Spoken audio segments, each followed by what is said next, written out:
For today's video, nagluto ako ng pork belly for dinner.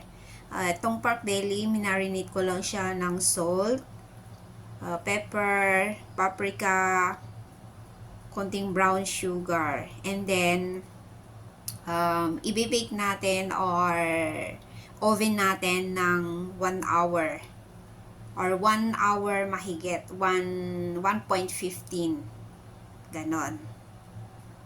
Ito yung sauce na ilalagay natin mamaya sa ating pork belly.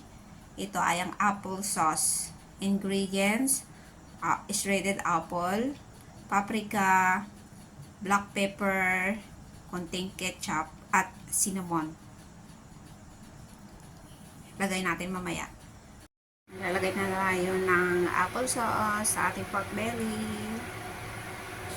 Paglagay na tayo ng apple sauce, maya ibalik natin for 5 minutes pa. Guys, ready na ang ating pork belly. Ready na ang ating pork belly. Kainan na.